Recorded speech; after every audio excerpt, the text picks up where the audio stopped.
Is Son actually worth buying this game week, or are there other transfers that we need to consider for our teams? In this video, I'm going to discuss the top 5 transfers for your game week 5 teams. So you're going to want to make sure you stick around for this video. Make sure you do drop a like, and of course, smash that subscribe button. We're aiming for 10k before that game week 5 deadline. So without further ado, let's get into today's video. Now, the first player that I think we all need to consider for Game Week 5 is going to be Aston Villa's Matty Cash. Currently 4.7 million, 15% owned, and the 4th highest scoring defender in the game. Now, really, over the last few game weeks, it hasn't really been a case of clean sheets in the game. So we are always looking for these defenders to have that high upside. Obviously, we want them to keep clean sheets, but if they can bring attacking potential to the mix, then that is just an added bonus. And looking at some of the highest scoring defenders in the game right now, Estupinan, Cash, Udogie, all of these players are very similar where they offer clean sheet potential, but importantly, those attacking returns. And they don't come much better than Matty Cash. We can see in the underlying numbers per 90 minutes so far this season, he's averaging 0.5 goals per 90, which is ridiculous for someone like a defender. And expected goals at 0.47 per 90. So again, this isn't a necessary thing where he's overperforming his underlying numbers. He's actually putting up some fantastic attacking numbers. We can see that in the shots per 90, 2.27, and 1.76 shots in the box per 90, which is right up there for any defender in the game. When we're looking at shots in the box, a lot of the time when we see centre-backs on the list, it's because they are attacking corners from set pieces. But Matty Cash's is all open play involvement, which for me is a lot more valuable than maybe someone getting on the end of a header at the back post where they're not really going to score from. So I really like those numbers for someone like Matty Cash. Now, the surprising thing is the expected assists only being 0.01.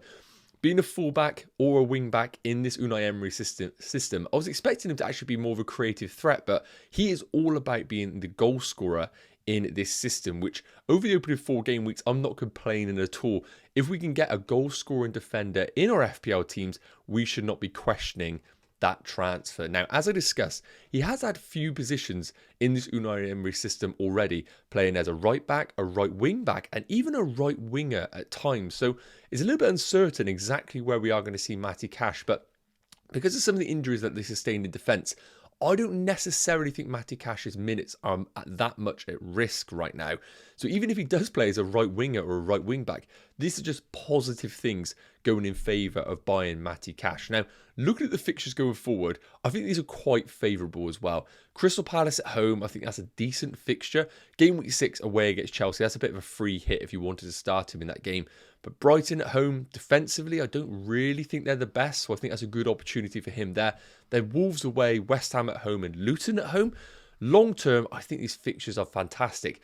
And with maybe a couple of benches and maybe 6 if you want to, and maybe even 7, this is a transfer that I think we all need to consider. If you're looking for an investment in a defender at this price point, while I think a lot of people are going to go to Newcastle assets, I think Matty Cash ticks the box of a clean sheet potential, but also those attack and returns. And I definitely got him on my radar. Now, next up, of course, it is going to be Spurs' Son, the talk of the town right now, one of the most bought players going into game week 5. 9.1 million, 11% owned. So he still isn't massively owned in the game. So do not feel like you've missed the boat off the back of that hat-trick in game week 4. There is still plenty of value to own in Son. Now, what I've done here is I've put the underlying numbers per 90 minutes for the first 3 game weeks, which you can see in the column there, and then just in game week 4 in isolation, because we need to remember the reason why everybody is steaming into Son coming into game week 5 is because in game week 4 he scored a hat-trick, but importantly a positional change where he moved from that left wing position to centre forward in the expense of Richarlison. And if we are going to continue seeing Son playing as a forward, then this is naturally going to pique all of our interests in the game. So first 3 game weeks, we can see here that the numbers weren't really reading good. And at 9 million, they need to be better than this. 0.12 expected goals, terrible. Shots, 1.76. Again, for someone like Son, this is really below par. The only department that he was looking quite good in was the expected assists at 0.41 per 90. But end of the day, if we're buying a midfielder for 9 million, I want him to be the goal scorer in that team, similar to someone like a Rashford at Man United, and Son simply wasn't showing those kind of numbers. Now, roll on game week 4, you can see the numbers get ridiculous. Now, I want to quickly say he only plays 71 minutes in that fixture. So that's why the goals per 90 are at 3.75, even though he only scored 3 goals. It kind of hints that over a 90-minute period, that is what he averaged. So an XG of 1.25 per 90, shots at 6.25 per 90. The numbers are exceedingly better. And in terms of the touch heat map, they are much more centralized. He was actually the man being expected to stay between the sticks. And that's exactly what we want when we're looking to buy an FPL option. Now, looking at the fixtures, we all know that Game Week 5 is the one that everybody is bringing him in for. Sheffield United at home. If I was to say to you there's a player that's going to get a hat-trick this weekend, it probably will be Son. But after that, Arsenal away, followed by Liverpool, isn't good at all. Yes, I know people are saying Arsenal, North London derby, there'll be goals. I'm not necessarily on that narrative right now. And I understand, again, Liverpool, people saying there'll be goals in that fixture. It's still not a good fixture for Spurs. Like, yes, they might score goals, but I'd rather than play someone other than Liverpool, who I expect to be improving week in, week out. But of course, in Game Week 8, away against Luton, and then Fulham at home in Game Week 9. And Spurs, in general, as a team, are looking very, very threatening going forward. So the way I look at Son, an amazing transfer for Game Week 5. And I would say, if you're going to buy him this week, I would actually captain him instead of Haaland, just to really double down on bringing him into your teams. If you have Maddison, I don't think you need to panic about buying Son. I'm actually a double Man United midfield owner, and I'm actually not going to buy Son this game week simply because I already have Maddison, and I think longer term Man United's fixtures are better than that of Spurs. But if you're in a position where you have a luxury move and you could bring in Son, he is probably the #1 transfer going into Game Week 5. Next up, I've gone for what I would say is a controversial pick in Darwin Núñez. 7.4 million, 11% owned. Now, I get it. We all know the risks that is entailed with Darwin Núñez. Potentially bench or early substitution is always going to be the case with this fella. But realistically, he's the only man in the league that can keep up with Erling Haaland from an underlying stats perspective. We saw it last season. And I'm praying that Klopp actually gets his head together and realises that the Liverpool team is suited best when they play Darwin Núñez in this system. Now, the reason why I'm offering him as a consideration for Game Week 5 is because I simply think the forward area is a problem area for a lot of FPL managers right now. You might be sat there with Nicholas Jackson and he really isn't putting the ball in the net. Yes, the numbers are good, but I know some managers out there get a little bit impatient and they want to move away from players like that. And outside of that, Julian Alvarez, I don't know if you want to desperately bring him in right now off the back of the international break. Awoni at Nottingham Forest, I mean, he's fine, but he's not really exciting. Visser, massive minutes risk. Edouard at Palace, I mean, yes, he's doing well, but I don't know if I want to go there. Don't even get me started on the Newcastle forwards. Rotation central there. And of course, Gabriel Jesus coming back from a long-term injury. I mean, I don't even know if we can go there right now, especially with the introduction of Champions League. So with all that put together, I've fallen on Darwin Núñez. Now, the numbers so far are, again, ridiculous. 1.24 XG per 90, 7.43 shots per 90, shots in the box, outrageous. Now, it's worth noting, the minutes have been very, very sporadic for Darwin Núñez. Had his start in Game Week 4 against Aston Villa, where he actually got a brace of assists, came off the bench against Newcastle in Game Week 3, and actually got a brace. So he's been doing stuff when he's actually been on the pitch. It's just when Jurgen Klopp has given him the time on the field. However, I know I might be seeming a little bit optimistic here, but I think his game time is going to be pretty decent over the coming game weeks. Wolves away, West Ham at home, Tottenham away, Brighton away. Are they good fixtures? I would argue no. I don't think they're the best fixtures in the world, but from a defensive perspective, I don't think any of these teams are necessarily watertight. Wolves away, I think there's definitely opportunities for Liverpool in that game. West Ham at Anfield, I really like that fixture. I think if it was at West Ham, it's a little bit different. And then Spurs away, defensively, I really don't rate, even though I rate them offensively. And Brighton away, yes, do I expect Brighton to put up a great performance against them? Yes, but do I think they have the ability in defence to completely contain Liverpool? I'd argue no.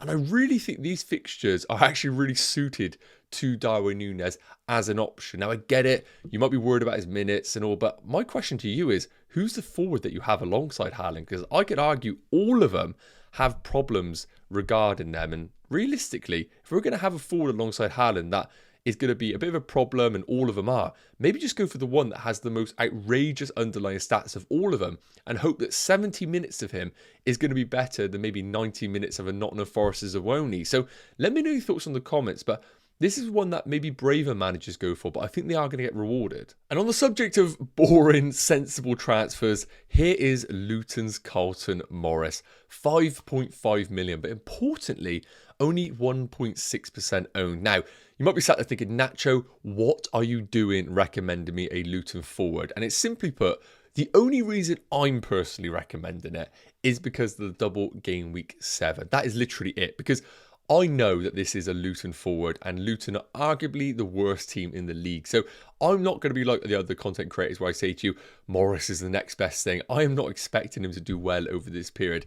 But what I do like about him, and what I've always loved about FPL assets in general, is if they have an extra fixture compared to all of the other players in the game, then I'm interested. It's simple as that. If he has got 4 fixtures compared to 3 of another player, that is naturally going to perk our attentions in any asset in the game. Now, look at the numbers of Carlton Morris so far. 0.41 XG per 90, 3 shots, 0.67 shots on target, 2.33 shots in the box per 90. Decent underlying numbers. And we need to remember, this is a guy that's going to play 90 minutes guaranteed on penalties and basically the talisman of this Luton team. So if Luton are going to do well over this period, and realistically, game week 5 away against Fulham, home against Wolves, and then the double in game week 7, if they lose all of them games, then I literally think already Luton are down. So they need to pick up some points over this period. Are they going to? I have no idea. I don't really rate Luton, and I don't really rate Morris as a pick. But if you're one of those managers that is maybe sat there with João Pedro, and that definitely is a problem for managers right now, I think moving to Morris is a really shrewd move. The fixtures are good. You could start him in all of those fixtures, even though we don't necessarily think Luton are going to do amazing. And then you have him in place for game week 7, which, end of the day, the double is great. Away against Everton and at home against Burnley. So look, again, I'm not promising you the world with Morris, but I think there are some FPL managers out there that have problems with their forward line. Maybe they've gone for the 3 forward strategy. And if that is the case, I think Morris is a brilliant transfer for your teams, doubling down on that double game week 7. Let me know your thoughts in the comments. I'm personally not going to buy him right now, but I think there is definitely an entry point this week if you want to go there. And the final top transfer of game week 5 is a little bit of a cop-out, but I think we need to talk about this, and it ain't going to be a player. I'm going to talk about rolling your free transfer. Now, if you have already rolled your transfer in game week 4, then this side isn't for you because, of course, with 2 free transfers, I want you to use one of those transfers. But if you're in a position like me, where you currently have 1 free transfer, you're looking at your team thinking, it looks good. I have Jackson. I could sell him, but I'm not desperate to. I have Fernandez, but I'm not desperate to buy Son. Then this is why I think you should roll your free transfer. European football is back between game weeks 5 and 6. So this weekend we have Premier League. Midweek we will have all of the European Cup competitions, which include Champions League, Europa League and Europa Conference League. And then we have Premier League back the following weekend. Now, I put on the screen here the players that are involved in each competition. I won't read them out there, but it's a lot of teams and a lot of teams that we have high ownership in. So the reason why I like rolling the transfer is I think we are going to benefit from it longer term. We are going to get an understanding, first and foremost, of which players are actually going to feature in Europe. So, for example, take this weekend. If Julian Alvarez starts for Man City, he then is benched in his Champions League fixture, then we could come to some sort of assumption that Alvarez is actually a really good pick for the Nottingham Forest game at home in game week 6. And likewise, we might be sat there with some Brighton assets. We might see a player play significant minutes in Premier League like a Matoma, 90 minutes in in Europa League midweek, and then we start questioning, oh, maybe the Premier League in game week 6 is going to be way too much to stretch him, and there might be rotation in that game. Either way, I like having information as an FPL manager, and I think gaining this over this first round of Champions League, Europa League and European League fixtures is actually going to be a really beneficial thing. Also, injuries over this period. It's the first time where the teams are really going to get stretched from a squad depth perspective. Injuries absolutely could arise, and it's good to have 2 free transfers available to you to pivot in any direction that you would like. And the other thing is you can attack game week 6. While I think a lot of managers are going to be attacking game week 5 using their free transfers to bring in Spurs assets, if you're in the luxury position where you already own a Spurs asset, You could roll the transfer, gain all this information over the European Cup competitions, come into game week 6 with 2, and if these injuries arise, rotation, or simply a player looks amazing to target, you can do so with those 2 free transfers, knowing that you're in a really powerful position. So let me know your thoughts in the comments. I think rolling a transfer is a really underrated strategy this game week, and it's going to give you a lot of upside come game week 6. Yes, guys, okay, so that's going to wrap up today's video. I really hope it has provided some value and given you a little bit of food for thought on which player you should be buying. I just want to say thank you so much for tuning into the content over the international break. I really appreciated you all. If you can drop a like on the video, that'd be amazing. And as I said, I'm aiming for 10k before that Saturday morning deadline. If you've enjoyed the video and you're not a subscriber, please do consider smashing that subscribe button. And that just leaves to say have a fantastic day, and I'll see you in the next one. Take care. Cheers.